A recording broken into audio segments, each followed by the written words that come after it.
조갑제 TV 시청자 여러분 안녕하십니까. 2025년 8월 3일 오전 9시 35분입니다. 전영우 전 외교안보수석의 페이스북 글을 제가 가끔 소개를 해드립니다. 어제 썼던 글은 국민의힘이 자진해산하는 게 마지막 봉사가 되는 것 아니냐 하는 아주 강경한 메시지를 담고 있습니다. 전영우 전 외교안보수석은 이명박 정부 시절에 외교부 차관 그리고 안보수석을 맡았던 분이고, 이분의 글은 사실과 논리에 근거해 가지고 확실합니다. 그러니까 좌고우면하지 않고 단순 명쾌한 메시지를 전하니까 읽는 사람도 기분이 좋고, 아마 듣는 여러분들도 머리에 확실한 어떤 메시지가 남을 것이라고 생각됩니다. 추락하는 국민의힘은 날개가 없다. 시대착오적 반탄 세력이, 탄핵 반대 세력입니다. 반탄 세력이 지배하는 국힘은 속히 완전하고 확실하게 사라져야 보수의 희망이 살아날 수 있다. 대선에서 국민의 준엄한 심판을 받았는데도 윤통의 계엄이 탄핵받고도 남을 만한 과오가 아니라고 아직도 우기는 자들이 당권을 잡을 수 있는 정당이라면 보수의 가치를 대변할 자격이 없고 진정한 보수를 욕보이는 패거리에 불과하다. 국힘 지도부가 친윤 반민주 세력과 전련하고 당을 재건할 능력과 의지가 없다면 이 나라의 합리적 보수 세력을 위해 할 수 있는 마지막 봉사는 당의 자발적 해산을 결정하는 것이다. 다만 이번 전당대회를 지켜보고 결론을 내려야 할 것 같습니다. 이번 전당대회에서 윤핵인 세력이 당권을 잡으면은 그때는 국민들이, 특히 보수층이 들고 일어나 가지고 국민의힘 해산 운동을 벌여야 될 것이라는 취지입니다. 전영우 전 수석은 며칠 전 조선일보에 실렸던 국민의힘 사라지면 2030 보수가 온다라는 제목의 칼럼을 첨부했습니다. 이 칼럼은 영남대학교 김영수 교수가 쓴 겁니다. 김 교수는 이 칼럼에서 사이비 보수 유튜버들과 종교 집단이 기웃거리는 좀비 정당엔 답이 없지만 역설적으로 희망이 생겼다고 했습니다. 낡은 보수가 물러나고 공정한 경쟁을 모토로 하는 2030 젊은 보수의 길을 내주라는 그런 취지였습니다.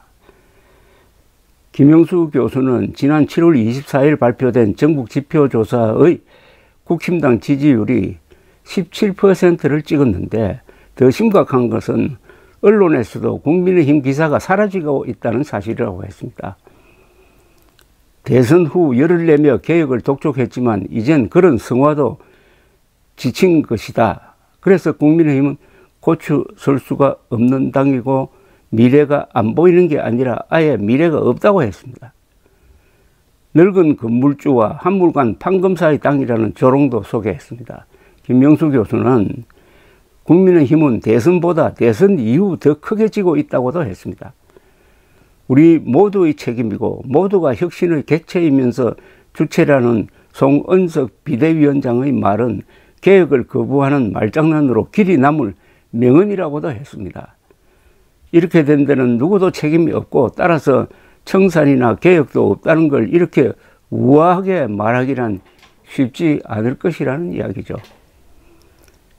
그는 이렇게 썼습니다. 국민의힘 내부의 팽배한 졌지만 잘 싸웠다. 또 유치한 정신승리다. 국민의 회초리를 이렇게 맞고도 이처럼 막무가내로 버티면 좀비 정당이 틀림없다. 정당으로서 생명이 다한 것이다. 좀비 정당이란 말은 제가 작년 12월 3일부터 많이 썼는데 이제는 일반화가 되고 있습니다.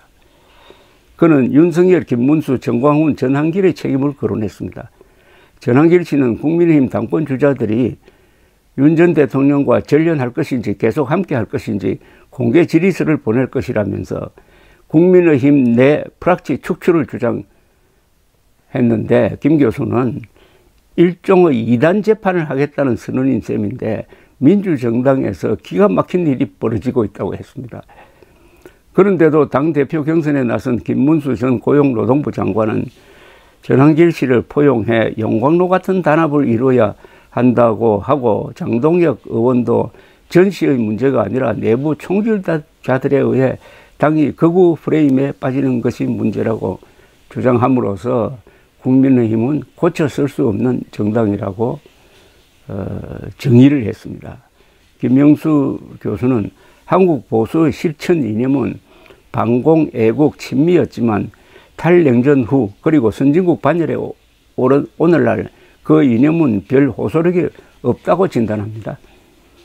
자유민주주의, 법치주의, 인권 같은 훌륭한 정통 보수 이념이 있지만은 국민의 힘을 그 이념의 대표자로 생각하는 사람이 많지 않기 때문이라는 것입니다. 국민의힘 홈페이지를 보면은 당의 역사는 1997년 한나라당 이회창 후보부터다. 이승만, 박정희가 없다. 보수정당의 역사에서 건국과 산업화가 사라진 것이다. 국민의힘에는 과거도 미래도 없고 그냥 현재만 있다. 한마디로 이념의 진공상태라고 아주 혹독하게 비판을 했습니다. 국민의힘은 보수를 이야기하지만 이승만, 박정희를 이야기하지 않습니다. 사이비 보수 유튜브들과 종교 집단이 기웃거리고 당 스스로 그 유혹에 빠져 끌려다니는 것도 그 때문이다. 심지어 대통령조차 그랬다. 뜻다방처럼 당명을 바꾸고 스타 마케팅으로 그 공허를 버텨왔지만 이제 한계에 달했다. 도저히 대통령이 될 수 없는 상대가 승리했다는 건 국민의힘은 아예 답이 아니라는 뜻이다. 아주 가혹하게 규정을 합니다. 김영수 교수는 그러나 역설적이지만은 그래서 보수에 희망이 생겼다고 했습니다. 국민의힘이 사라지면은 새로운 세대가 떠오를 것이다. 2030이라는 새로운 보수다. 그들은 닥치고 평등보다 공정한 경쟁을 지지하는 반사회주의 우파라고 했습니다.